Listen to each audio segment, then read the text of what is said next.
The Super Mario series is my second favorite video game franchise of all time, the first of course being Final Fantasy. I've been playing Mario games ever since we got the original NES back in May 1987.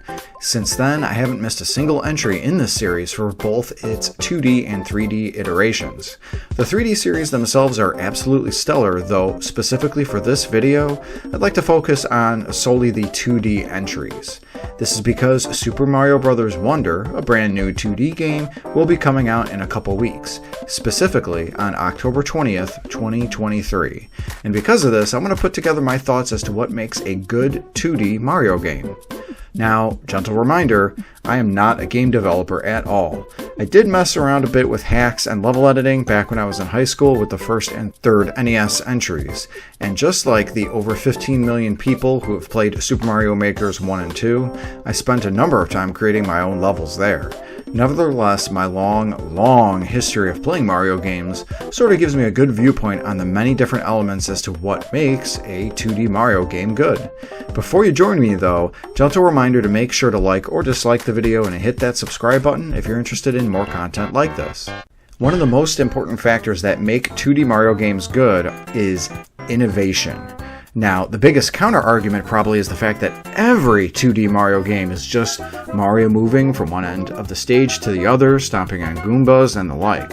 And I suppose you'd be right, but this is where the overall minutia really comes into play. Right from the beginning with the first entry, Nintendo had shown that they were willing to break the mold by having a fast-paced, scrolling platformer unlike anything seen at the time. Yeah, there were platforming type games before, especially in the arcades, but not one that focused on overall fun versus just trying to eat quarters from players. And that's where Nintendo excelled with Super Mario Bros. At the time.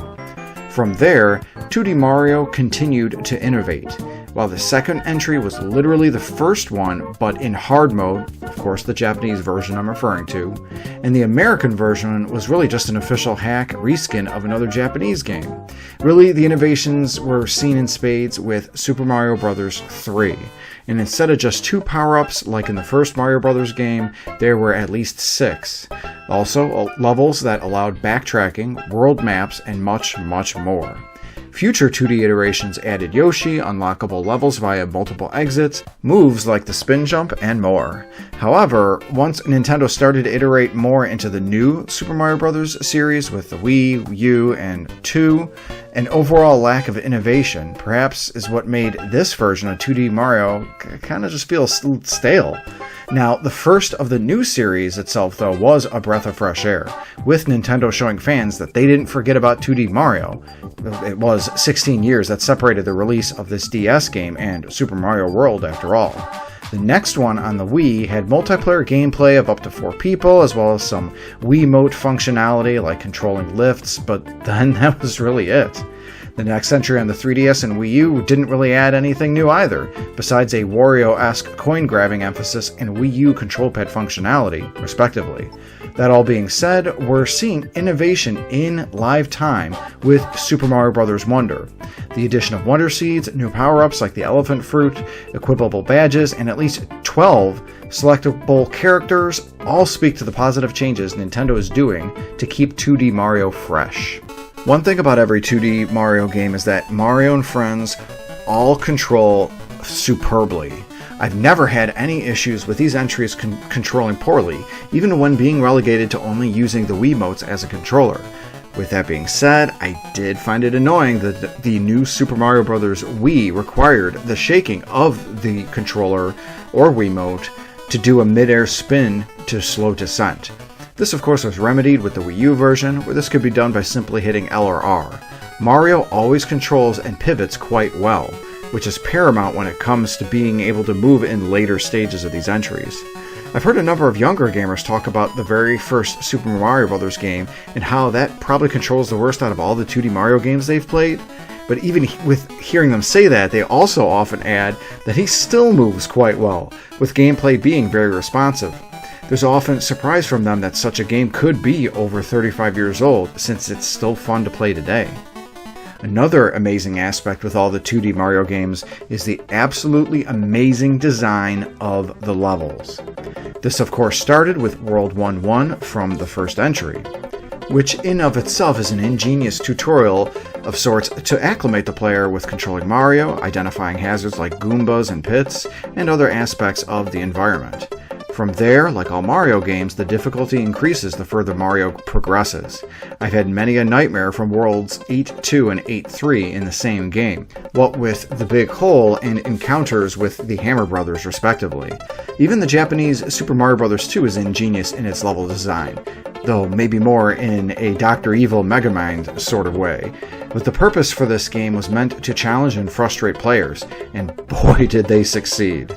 Later games in the series kept the start simple, finish difficult formula, though it was Super Mario World that really started the hardest of the hard optional or post-game levels that continued through the overall 2D Mario series. More on post-game content later. While talking about overall level design, I'd like to touch upon the diversity of environments many of the 2D Mario games have. And I don't think this is necessarily required for a good 2D Mario game, which, after all, the first Super Mario Bros. Barely had any variety beyond overworld, underworld, water, and castle levels. It was really Super Mario Bros. 3 that pioneered the many types of themed levels, like desert, ice, giant, and much, much more. From there, Super Mario World through the new Super Mario Bros. Series really kept this variety, though admittedly, I kind of feel again they stagnated with the latter series. With 5 games total in the new series, all playing and aesthetically looking similar, this adds to the overall meh feeling that many players had with these entries specifically. Thankfully, it appears that Nintendo is throwing this right out the window with Super Mario Bros. Wonder by featuring a whole new kingdom, that being the Flower Kingdom, as well as the Wonder Flowers that appear to drastically change both the environment and look of every level. And while the new series tended to look a bit samey, I do have to give a shout out to a couple really good levels, like the painted Swampland in New Super Mario Bros. U. But I felt standouts like this were far and few between in the new series. Even with how samey the new Super Mario Bros. Series was, one thing they did change up in all of these entries were the power-ups. And this is an important, albeit just one, aspect that makes a good 2D Mario game. While the first entry only had the Super Mushroom and Fire Flower, and of course the Starman, the third one pioneered with 4 more, most renowned being the Raccoon Leaf. Mario soaring through the skies on the Super Mario Bros. 3 box art is nothing short of iconic at this point, and both the Super Feather and Yoshi for the next entry are just as, if not more, iconic. Going back to the new series, the additions to things like the Ice Flower and Mini Mushrooms are great, and this continued with the series adding stuff like the Propeller Mushroom and Super Acorn. Nintendo appears to continue its streak of innovation in this specific aspect with the additions of the Elephant, Bubble, and Drill forms in Super Mario Bros. Wonder. Since the third entry, all of these powers were usable to exploit and find secrets in a number of levels. Examples of this include using fire power to melt ice cubes to access pipes in Super Mario Bros. 3, flying high to reach a secret exit in Super Mario World, shrinking down with the Mini Mushroom to run on water and access a very small pipe exit in New Super Mario Bros. These power-ups allow an increased variety of level types, and this is especially seen with Super Mario Bros. Wonder when hitting the Wonder Flower. Being a family-friendly video game franchise, most of the player and enemy models in the new series, as well as the upcoming Super Mario Bros. Wonder, are colorful, inoffensive, and look good. For the 8-bit and 16-bit entries in the series, sprite work often looks great. Mario and friends are expressive, though admittedly confusing at times. Like, is Mario picking his nose to pull out a fireball in Super Mario Bros. 1? And is he punching Yoshi in the head to get him to extend his tongue in Super Mario World? And regarding Yoshi, is that a built-in saddle, a tiny shell, or both? As mentioned before, the new series of Mario games are based on polygonal models, and while they look good, they all kind of honestly look the same. If you look at Mario from the first new Super Mario Bros. Game on the DS to himself in New Super Mario Bros. U on the Switch, they look the same, although the former looks a bit more washed out, of course, due to being on a smaller resolution of the DS. This is another thing that I'm enjoying about Super Mario Bros. Wonder. Yeah, it clearly is Mario, but he looks differently than he did in the new series, up to and including a slightly more angled look, akin to what we saw in Super Mario Bros. 2 US and Super Mario World. So you've pretty much gotten a good idea that these 2D Mario games should include tight controls and gameplay, inventive and great level design, interesting power-ups, and colorful sprites or models and environments. But by far, what makes a good 2D Mario game has to be the story. Every single character sees a tremendous amount of character growth in every entry, often with a crazy plot twist roughly halfway through the game. Who knew Bowser was Mario's father's brother's nephew's cousin's former roommate? And we all gasped when Sephiroth speared poor Mario with the Mazamune, didn't we? Okay, so yeah, 2D Mario games are not known to have story development. Nearly every entry features Bowser kidnapping Princess Peach and Mario saving her. But there's something to be said about the overall simplicity, and it really goes towards how series creator Shigeru Miyamoto developed the series. He stated to IGN a couple years ago, "Another way to focus on enjoyment is to focus on a gameplay experience that gets you to try things over and over again." As I mentioned, story is one way to explain the game, and when that goes well, sometimes people take the route when creating their next game of starting with the story. For me, the starting story is how to make the gameplay fun, and that's how I begin thinking about and creating a game. He then added that he didn't believe that story is unnecessary, it's just that's how I create games. He has also said in the past that it's often the story we, as the players of the game, have and share with our experiences that he holds in the highest regards versus the game's story itself. With how gameplay-rich the overall Super Mario series is, this does work quite well. But of course, this wouldn't play well with an RPG, though admittedly I have played some RPGs that had crappy stories, yet battle system and everything else was great. I feel that multiplayer is a strong aspect with the 2D Mario games, especially with the new series. And this is a funny reversal where mundanity was a problem with all the other aspects I've discussed thus far with said new series. Anytime I played any of the console versions of the new with 4 players, it was a crazy fun time. Even with Super Mario Bros. 1, 3, and World, having 2 players take turns versus playing simultaneously was fun as well.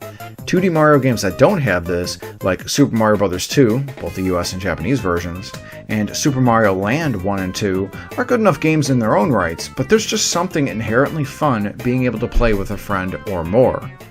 One interesting aspect that I noticed nearly all of the 2D Mario games have is post-game related content, to some degree or another.